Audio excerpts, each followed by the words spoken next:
the attitude that we should have as Christians towards our faith and towards everything that we do. And I take this story from one thing that we possibly do almost every time, and sometimes we do not notice what is happening, and sometimes we just do things because we are just doing it. And I'm going to be talking about the attitude that we should have with regards to spiritual things and with regards to our salvation. Now, I'm going to be focusing on the shopping cart, the one that people normally find at the shopping mall when you go to do your shopping. Most of the time you find a shopping cart by the entrance of the store, and you pull your shopping cart there, you go into the shop and you pick whatever you need to pick. And when you have done that, you take your shopping cart to your vehicle and you offload your things, and then something happens to the shopping cart. Either it is left there, or if someone is assisting you, they take the cart back, or you return the shopping cart back to its docking station. So those are the things that usually happen with the shopping cart. Now, as I was reading, I found this very interesting. It says the shopping cart is the ultimate litmus test for whether a person is capable of self-governing. I'm sure maybe some of you might have seen something like this online. And then it says to return the shopping cart is an easy, convenient task, and one which we all recognize as the correct, appropriate thing to do. Now, what we are basically saying is, once you find your shopping cart at the entrance of the store that you're going into, and you have done all your shopping, and you take the shopping cart to your vehicle, the very easiest and convenient thing to do is to return the shopping cart back.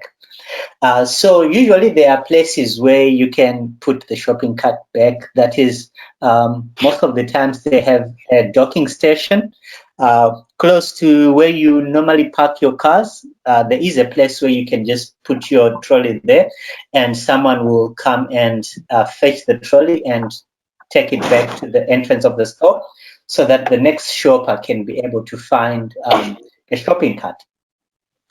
And the other thing that also happens is you might have assistance whereby someone who does trolley management comes and helps you. As soon as you offload your stuff into your car, they take the trolley and put it back where it belongs, and somebody will also be able to make use of the shopping cart.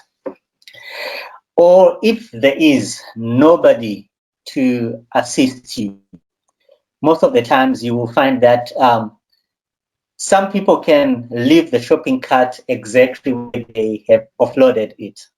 Right. Now, if you think about this now, to return the shopping cart is objectively right. No, it's a right thing to do. Right.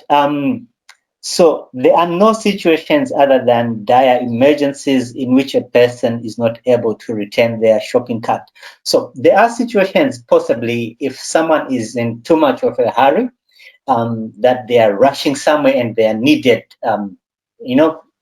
essential services or something like that, that maybe they can leave the trolley there and someone will come to pick it up after them.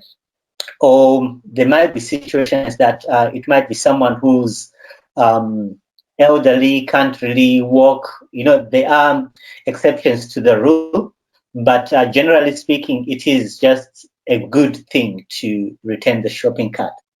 Now, what is interesting is that simultaneously, it is not illegal to abandon your shopping cart. So, if you abandon your shopping cart wherever you abandon it, it's not illegal. It's fine. You can actually do that, and that's still fine.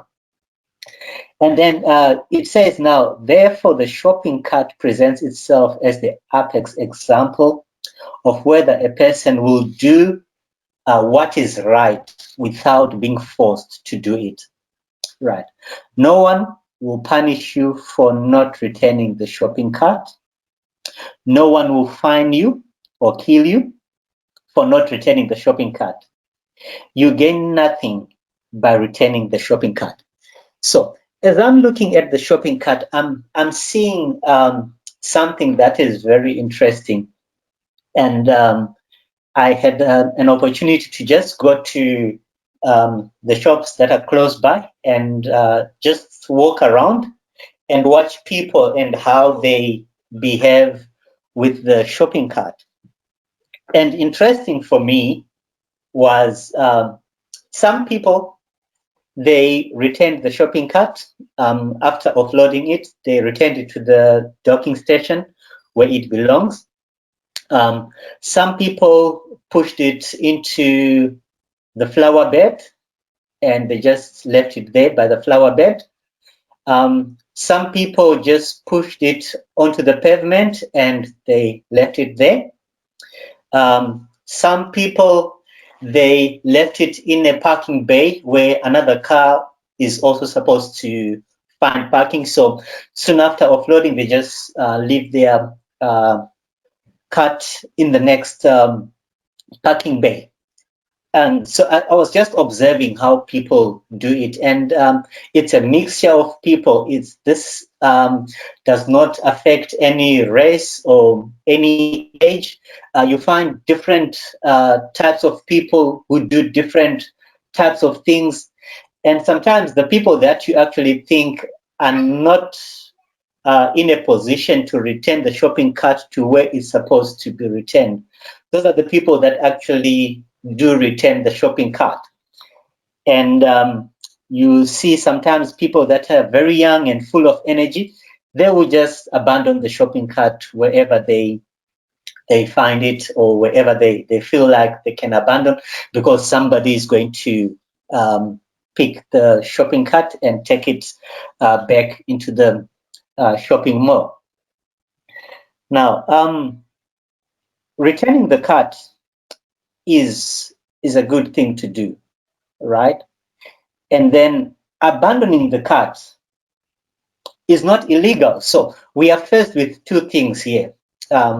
One is just a right thing to do, and one is not really a wrong thing to do. So the choice really is with the person themselves. And then you also find that you do not get rewarded for returning the shopping cart. So there is no one who's going to reward you because you've returned the shopping cart. Now, you will find also that you do not get punished for not returning the shopping cart. So whether you return it, it's okay. There is no reward for you. If you don't return it, there is no punishment that you get. And then you also look and you see that you do not get a thank you for returning it. So those that have returned the shopping cart, they will know that you will just push it empty as it is and back to the docking station, and nobody is going to say thank you for what you have done to return the shopping cart. And then you also find that if you decide to just abandon your shopping cart, you do not get cautioned for it. No one will come and say you have done a wrong thing to leave a shopping cart here. So whatever you do with the shopping cart, it basically will be your decision. what you do with the shopping cart. Now, very interesting is that when you return the shopping cart, you do it out of the goodness of your heart. It's just within you to feel the responsibility to take the shopping cart back to where you are supposed to leave it. Right. If you have someone assisting you, they will definitely take the shopping cart to where it will be of assistance to somebody. Right. And then you will also find out that if you abandon the shopping cart, you are not doing it because your heart is wicked. No, it is not because there is wickedness in you, but probably there is something that caused you to leave your shopping cart where you are. But no one will judge you because you have abandoned your shopping cart. So this is basically where it gets interesting, that those who return the shopping cart just do it because they want to do it. It is not because they want to have someone say thank you to them. It is not because they will get a reward. It is not because they will achieve something or they will be noticed by someone. And those who do not return it, it is not because there is something bad within them. It is not because of anything else that is negative about them. But it's permissible to leave your shopping cart and abandon it and still go. You are not judged for doing that. Now, as I thought about this, I thought about our Christian life. And I was asking myself, what is the reason that we do the things that we do? What is the reason that you do the things that you do? I can ask a question. What is the reason that you come to church? When we still had the churches open and were able to gather, people came to church for different reasons. People do service for God for different reasons. And you will see that some do things because they want to be applauded by men. Some do things because they want men's appraisal. Some do things because they want praise from fellow people. Some do things because of their ego. Some do things because they are in a competition. They want to prove that they are better than others.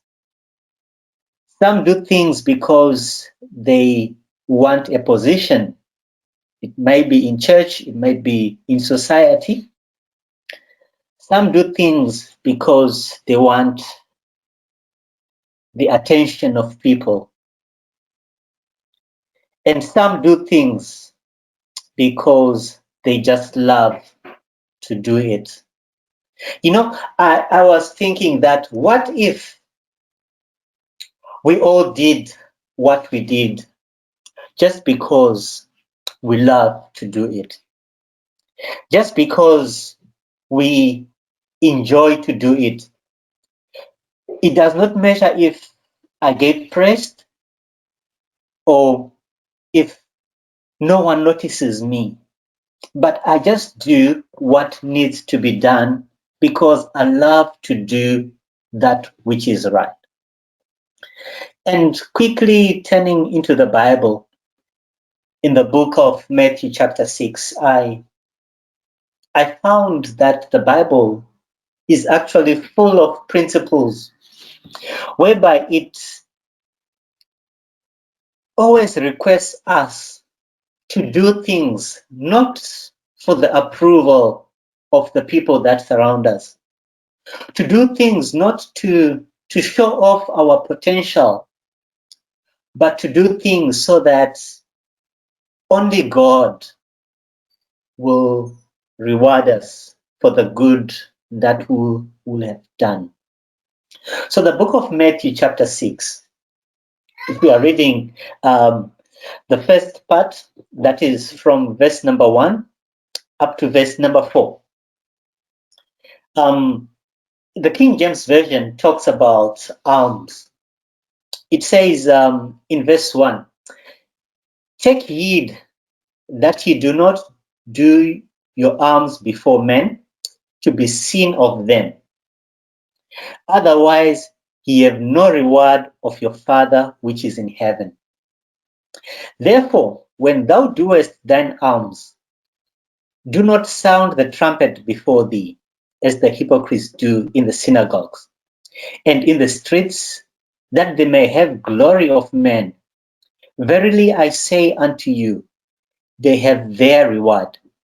But when thou doest alms, let not thy left hand know what thy right hand doeth, that thine alms may be in secret, and thy Father which seeth in secret himself shall reward thee openly."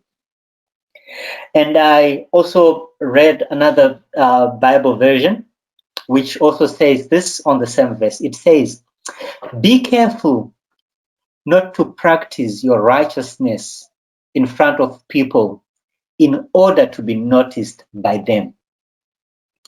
If you do, you will have no reward from your Father in heaven. So whenever you give to the poor, don't blow a trumpet before you like the hypocrites do in the synagogues and in the streets, so that they will be praised by people. I tell you with certainty, they have their full reward. But when you give to the poor, don't let your left hand know what your right hand is doing, so that your giving may be done in secret, and your Father who sees in secret will reward you openly." Now, what is very interesting with these verses, they talk about our acts of kindness to others. They talk about when we lend a helping hand to those who are in need. They talk about giving a hand. They talk about the good works that we do, the giving to the poor. Now, the Bible is saying when we do things, we should not stand at a pedestal and advertise that we are going to do this thing. We are not supposed to do things to get the attention of people or to be noticed that we are doing things for maybe for society, maybe just to help a brother or a sister or to help a family that is in need. We are supposed to do it because we love to do it. Whether we are noticed or we are not noticed, we are supposed to do that which is right. You know, it is good to help the poor, but our attitude when we help the poor, are we doing it so that we get praised for doing it? Or are we doing it because we feel the love of God within us and we are extending the love of God to fellow humanity? So from the book of Matthew chapter 6, the first 4 verses, it really speaks to us that whatever we do, for fellow humanity. We should not blow the trumpet. We should not do it for the attention of others. And when we have done it, only God is able to reward us fully.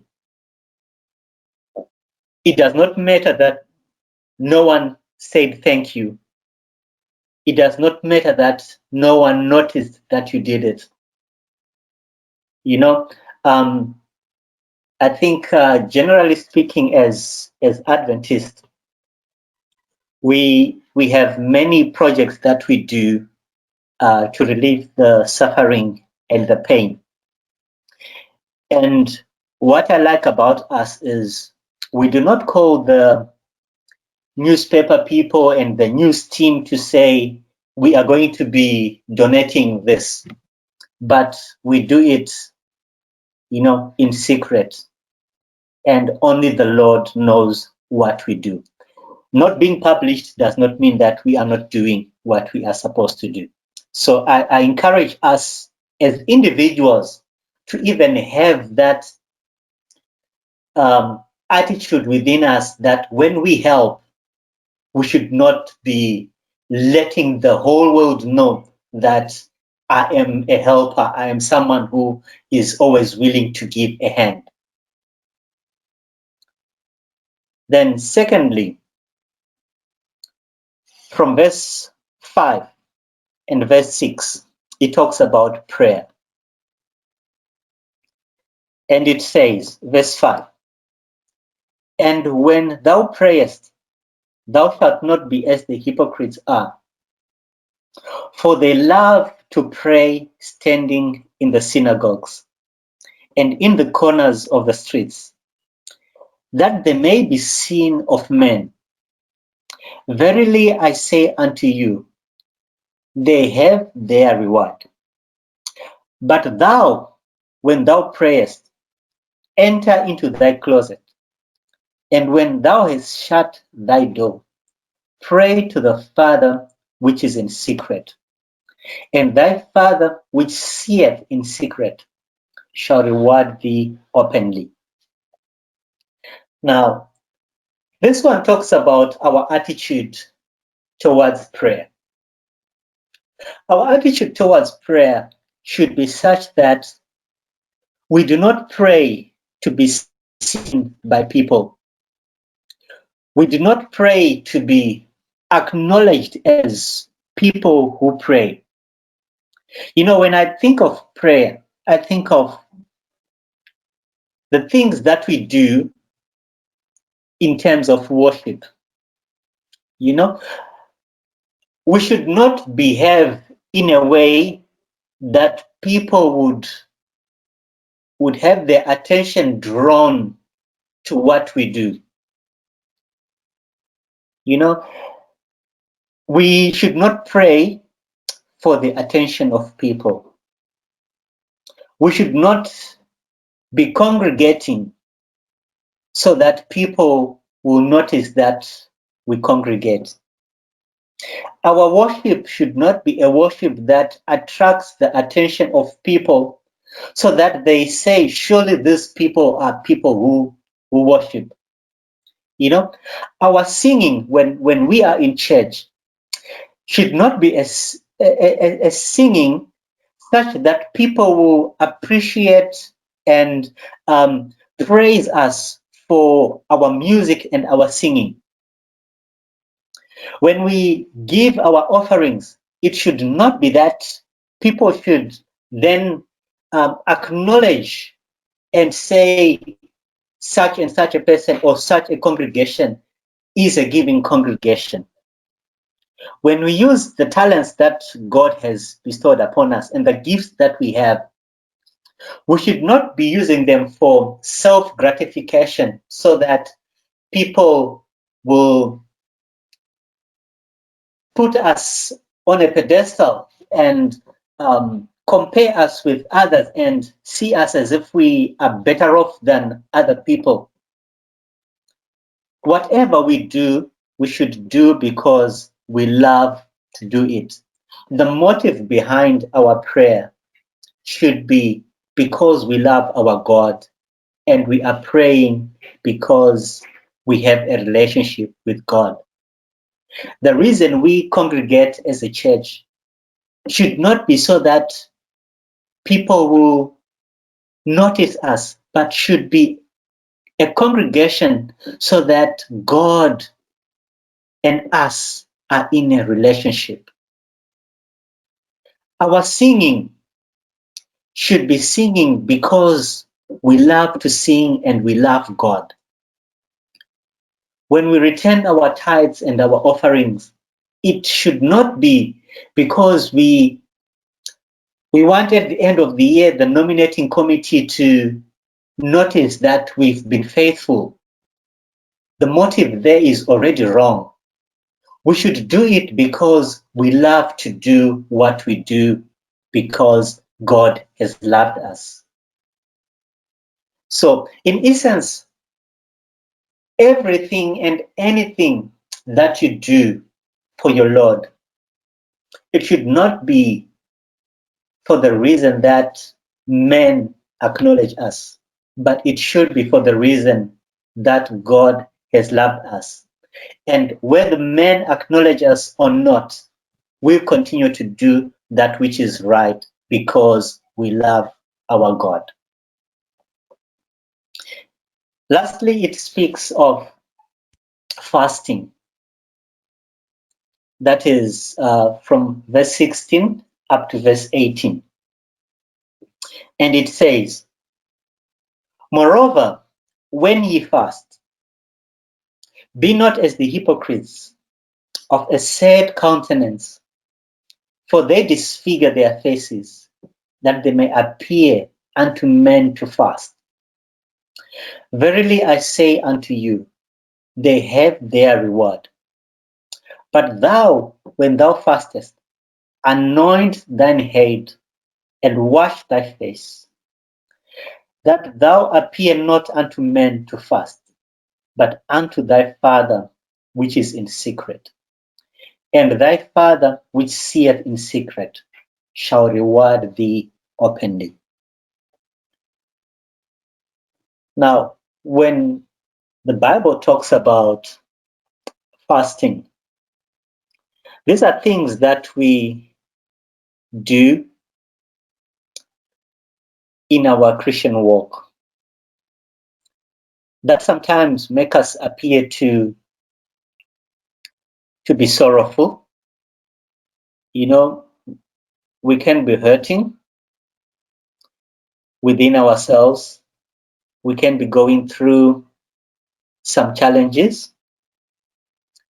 And sometimes it is not that we are going through challenges ourselves, but maybe our brothers or our sisters are going through some challenges, and we tend to identify with them during the time of their sorrow. Now, what the Bible is talking about is the showing of sorrow from the outside is not that which matters, but what matters is the sorrow from the heart. You know, if you read more about fasting, the book of Isaiah, it talks about the proper fasting that we should have. To say the proper fasting is taking care of the widows, taking care of the fatherless, you know, giving them that which they long for. That is what the Bible recognizes as a proper fasting. Now, the Bible is saying it is not merely just enough to show our sympathy for people from the outside, when from within we do not show our sympathy. You know, I think of times when people say, I will pray for you. You know, the outward show. They will tell you that I will be praying for you.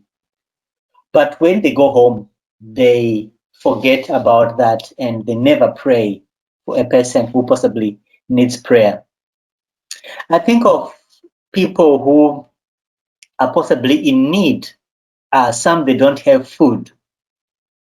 And what we simply do is maybe just pray for that person. But we have never even thought about taking food to that person so that that person can be also fed. Because we know our Bible says faith without works is dead. So when we look at the fast, the Bible is talking about being active in our faith. Whatever we might show from the outside, let it be within our hearts that we really feel sorrow and we want to help from within the heart. So basically what we are being encouraged to do from the reading that we have had is that we should treat our relationship with God and with men as we would love God to treat us with Him. You know, the Bible is telling us that we do not need to do things for the approval of men, but we need to do things because we love God. And going back to the story that I shared at the beginning, the shopping cart. The shopping cart. When you have used the shopping cart and return it to its place where it is supposed to be, the docking station, it is a good thing that you would have done. And you are doing it because you love to do it.